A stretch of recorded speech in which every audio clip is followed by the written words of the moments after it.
Certamente você ou já se deparou, ou já viu, ou já experimentou situações de injustiça e de perseguição. E o profeta Abacuque era um inconformado diante da injustiça. E talvez você já tenha se perguntado, por que Deus, diante de tanta injustiça, por que Deus, diante de tantas situações de perseguições, não intervém e faz cessar a injustiça, e faz cessar as perseguições? Ou ainda, quantas vezes talvez você já não tenha se questionado, por que Deus permite que os ímpios prosperem, se beneficiem, vivam felizes, se realizem? E é interessante que esse texto e todo o livro de Abacuque, ele trabalha várias perspectivas à luz desse grande questionamento. Em primeiro lugar, eu queria pedir que você talvez ficasse com o livro de Abacuque aberto, porque nós vamos percorrê-lo durante a palavra. O capítulo 1, do verso 2 ao verso de número 4 de Abacuque, o profeta traz esse grande questionamento. Ele diz: até quando, Deus? Até quando isso vai permanecer? Verso de número 2, até quando eu vou clamar por socorro e o Senhor não me escuta? O Senhor não está me ouvindo? Até quando eu clamarei sem que o Senhor me ouça? Até quando eu vou gritar violência, injustiça, e o Senhor não me salvará ou não salvará o teu povo? No verso de número 3, até quando nós vamos ver a iniquidade e a opressão? Numa outra tradução, por que me fazes ver a injustiça? Por que toleras a maldade? Porque a destruição e a violência, e elas estão diante de mim. Ainda no verso 3, há contendas, há litígio, há luta, há conflito por todos os lados em que eu dirijo a minha vista. Por isso tudo, Deus, Ele afirma, a justiça se enfraquece, ela não prevalece, ela é pervertida, ela é torcida, porque o perverso e o ímpio cercam o justo. Que palavra, que questionamento, que coragem de colocar as suas dúvidas, as suas aflições diante de Deus, de forma tão sincera. É interessante que numa primeira leitura talvez você pense, Deus, através de Abacuque, está questionando o próprio Deus em relação àquele que não conhece a Deus. Mas esse primeiro texto, esses primeiros versos, se referem ao questionamento que Abacuque faz da injustiça que o próprio povo de Deus estava praticando contra o povo de Deus. Era a injustiça interna. É como se nós mesmos da igreja estivéssemos dentro da igreja, distorcendo o direito, distorcendo a justiça, praticando a injustiça, agindo com impiedade. E dos versos 5 ao verso de número 11 do capítulo 1, Jesus responde a Abacuque. E Deus responde a Abacuque. A resposta de Deus, ela é paradoxal, ela deixa Abacuque ainda mais confuso. Porque diante da injustiça que o próprio povo praticava, Deus diz, vai vir um povo ainda mais ímpio, os babilônicos, os caldeus, e esses, verso de número 6, eles são uma nação amarga, eles têm amargura no coração, eles são impetuosos, eles não perdoam. Eles vão se apoderar das suas casas, das suas moradas, e eles vão fazer, verso de número 7, coisas pavorosas e terríveis. Eles vão usar o seu próprio direito. Eles têm um direito próprio. Eles têm uma forma de compreensão própria da justiça. Se o povo de Deus sabia o que era certo e estava fazendo o errado, os babilônicos entendiam que o errado era o certo. Mentes cauterizadas, mentes previamente distorcidas. E à luz desse texto, lá no verso de número 11, ele diz, fazem-se culpados este cujo poder é o seu Deus. Veja, os babilônicos viriam, e o Deus dos babilônicos era o poder. O povo de Deus se desviando, e um povo cujo Deus era o poder, iria atingir o povo de Deus. Abacuque se coloca numa situação de surpresa. Deus, se era para corrigir a injustiça do nosso povo, como um povo mais injusto ainda vem praticar mais injustiça diante de nós? À luz desses paradoxos, é que a resposta de Abacuque e a resposta de Deus a Abacuque são expressas nos versos de 1 a 5 que nós lemos juntos do capítulo 2. Eu queria, à luz dessa situação vivenciada, refletir com os irmãos e com as irmãs, o que Deus requer de nós diante das situações de injustiça, diante das situações de perseguição. O que eu preciso fazer e que resultado eu posso esperar diante desse contexto. Voltemos ao texto central do capítulo 2, verso 3. Que o justo viverá pela sua fé. Essa é a grande resposta. Mas vamos trabalhar isso melhor. Em primeiro lugar, se é assim que o justo viverá pela fé, primeira coisa que eu preciso fazer, ser justo. Diante das perseguições, diante de qualquer contexto, meu irmão e minha irmã, seja justo. Mas a grande questão é, o que é justiça? O que é ser justo? Em primeiro lugar, é não ser ímpio. Ora, mas pastor, o que é não ser ímpio?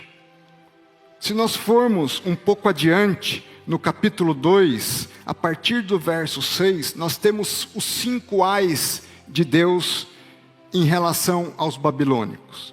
Ora, mas se aquilo é iniquidade para os babilônicos, muito mais é para o povo de Deus.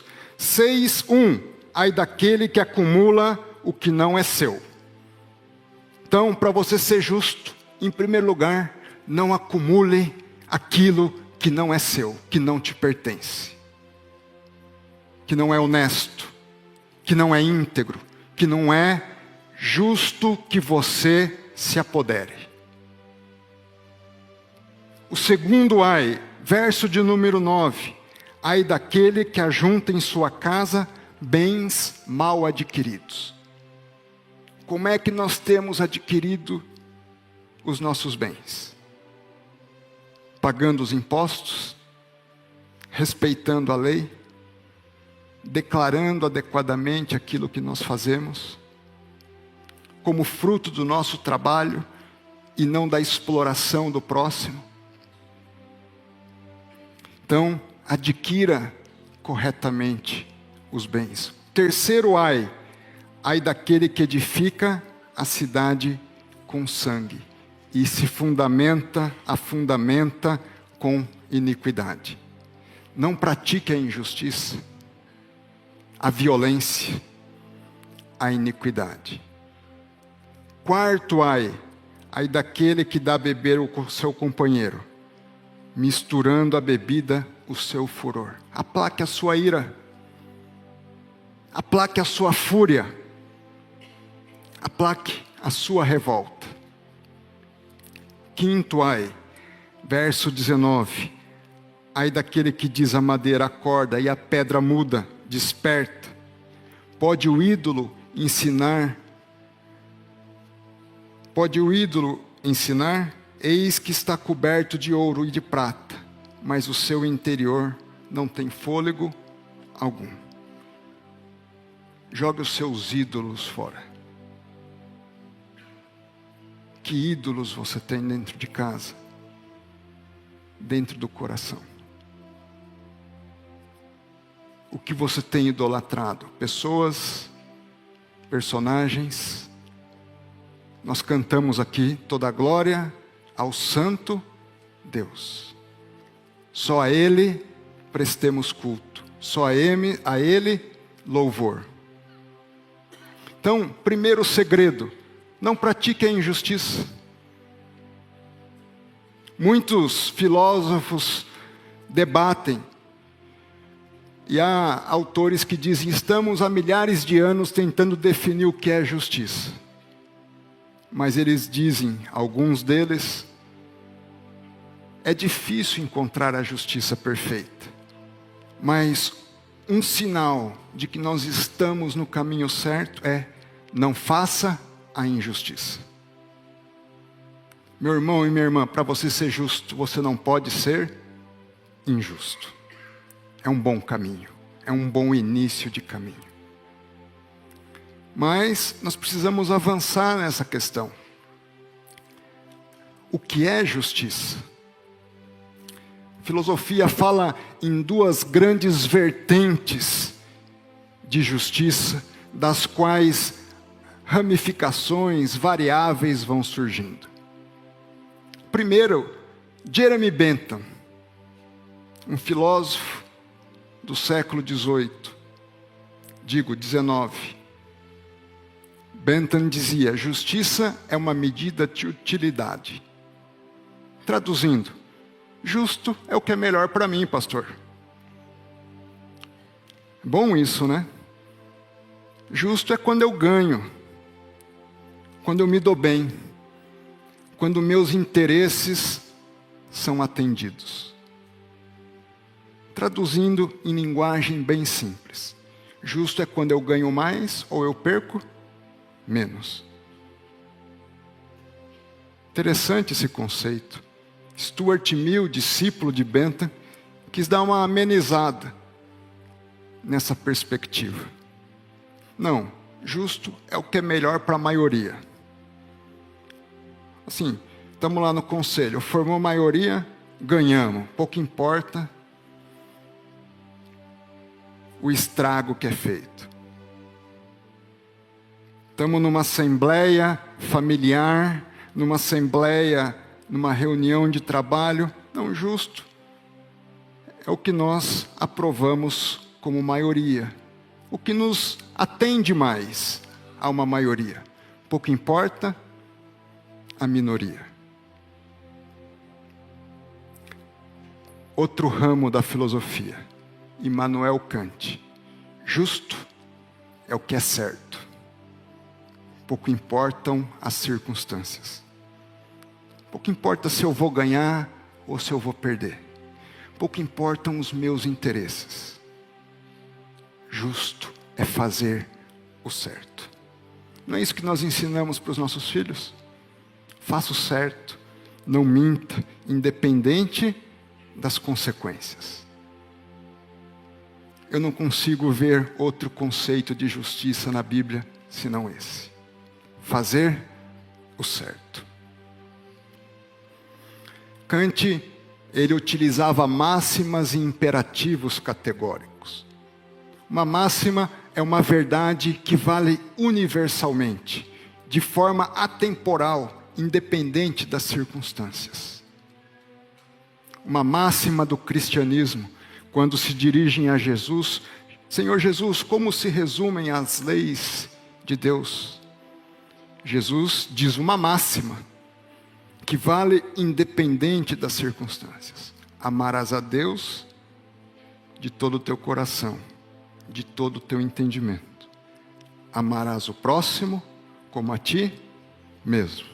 Ele resumiu, é uma máxima. Qual que é a máxima da justiça baseada na Bíblia? Meu irmão e minha irmã, ame a justiça. Ame o que é certo, acima de todas as coisas.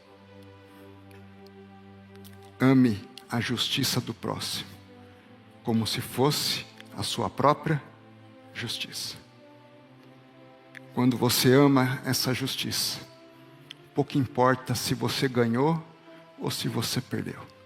O que importa é que a justiça ganhe. Isso é ser justo. Não é simples. Nós temos limitações humanas de conhecimento, de análises, de avaliações, mas é o que Deus requer de nós. Porque o que viverá pela fé é o justo. A minha pergunta nessa manhã para você: você quer viver pela fé? Pouco importa se você ganha ou se você perde. Seja justo. Tenha fé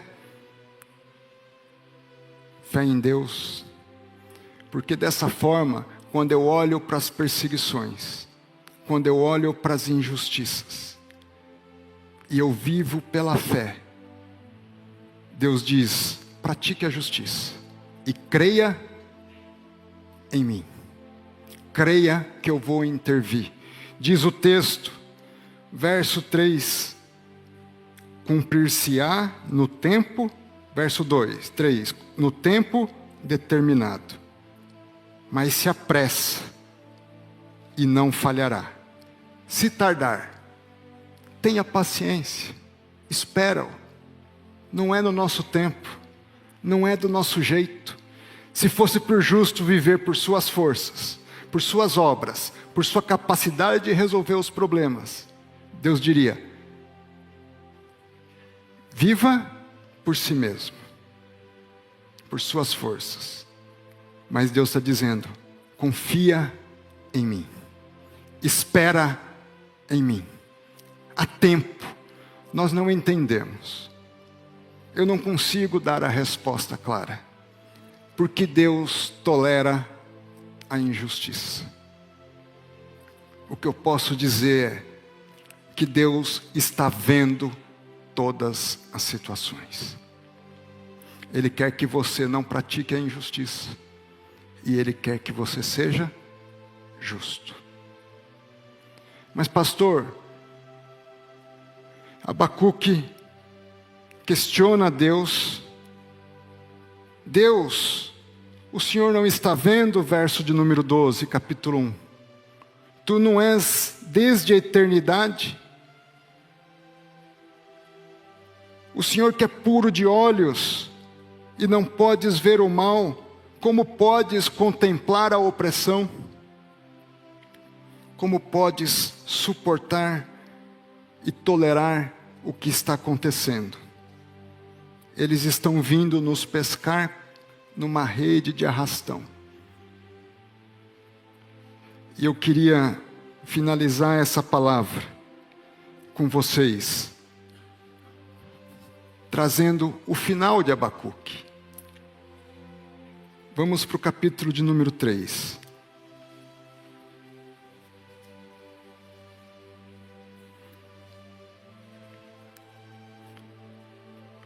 3, verso 13. Tu sais para salvamento do teu povo. Tu sais para salvar o teu ungido. Deus vai cuidar de você. Deus vai te salvar. Meu irmão e minha irmã, viver pela fé é praticar a justiça e descansar em Deus. Você não está abandonado. Você não está largado à própria sorte. Você é escolhido de Deus. Deus conhece a sua situação. Deus conhece a sua prova. Deus conhece a sua necessidade. Mais do que você mesmo. Portas por vezes se fecham, para que portões lá na frente se abram. Porque a porta que Deus fecha, ninguém abre. Mas a porta que Deus vai abrir na sua vida, ninguém pode fechar. Nem babilônico, nem poderoso nenhum desse mundo. E Abacuque então finaliza. E eu queria que você lesse comigo capítulo 3, verso 17, 18 e 19. Depois de ouvir o seu povo, depois de ouvir o clamor, o seu clamor, você vai iniciar a semana com provas e necessidades. Tem contas para pagar, tem causas para resolver, tem uma questão de saúde que está sobre você, sobre alguém da sua família. Você parece que não vê a luz no fim do túnel. A palavra de Deus para você nessa manhã, meu irmão e minha irmã, é essa que eu vou ler. Ainda que a figueira não floresça,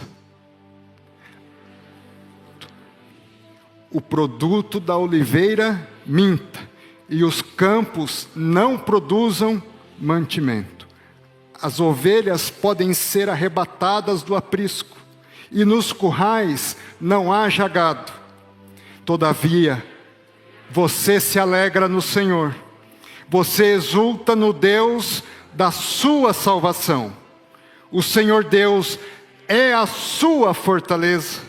O Senhor Deus faz os seus pés como os da corça. O Senhor Deus o fará andar de forma altaneira. Que Deus te abençoe. Baixe sua cabeça. Deus, que essa palavra se cumpra na vida do teu povo. Que nós saiamos daqui certos de que o justo não é que pode viver pela fé. Ele viverá de fato, de direito, porque o Senhor cuida, porque o Senhor ouve, porque o Senhor dá atenção, porque o Senhor zela. E os teus propósitos, Deus, não são simplesmente para esse mundo, os teus propósitos são para a eternidade. Prepara o teu filho, a tua filha, não para essa semana, não para esse ano, não para mais 10, 20 anos, não para até o fim dos seus dias na terra. Prepara-nos para a eternidade, e que nós possamos saltar as muralhas, nós possamos vencer os obstáculos, que nós possamos superar os babilônicos que estão diante de nós, pelo poder da fé e da justiça que vem de Ti. Ajuda-nos, capacita-nos e faze-nos vencer para a honra e para a glória do Teu santo nome. Em Jesus Cristo nós oramos. Amém, amém